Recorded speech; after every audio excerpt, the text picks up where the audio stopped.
If you're a VTuber, chances are you also like anime and manga. We all know extra models have the potential to cost a lot of money or time if you're making it yourself. So why don't we take the model we already have and change it up? You can call me Trash. I'm a full-time streamer who loves to find ways to save money and do things for free, like turning your model into moving manga. It's safe to assume if you're watching this, you already have a model and know how to use it.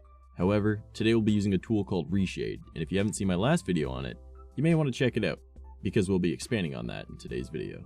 I'll be leaving a link to download the shader preset in the description, but for now, we'll be going over how to make this shader combo yourself. First, use the search bar to find Adaptive Sharpen, and check the box. Next, we'll look up Multi-Tone Poster, and change the settings to as shown. Then we'll be enabling the cartoon, monochrome, and blooming HDR shaders. Now this next step isn't necessary, but I think it sort of explains why manga would be moving, so enable this next shader at your discretion. Using the tape noise shader adds a VHS effect to your model, which I personally feel adds just that little extra touch to the model. You shouldn't need to adjust anything, but you're more than welcome to experiment if you would like.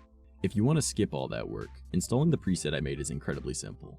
Just go to Steam, right-click VTube Studio, select Properties, go to Local Files, and click Browse.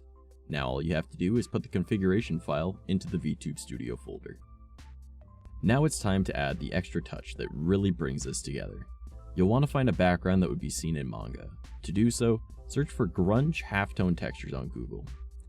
I'm sure if you were already messing around with ReShade, you've realized that OBS can have issues with transparency when using certain shaders. However, we'll actually be using that to our advantage this time. Let's add our background to OBS and put it below our VTuber model. Next, we'll be adding a color key filter to our VTube Studio capture and setting it to custom color. Then, we'll be setting that to white. Now we can see the background through our model, really selling the manga effect. Now I've tried recreating this effect for VSeeFace, but I don't really like the way it looks so far. I have some ideas on how to have a similar effect, but as of right now, I haven't quite perfected it.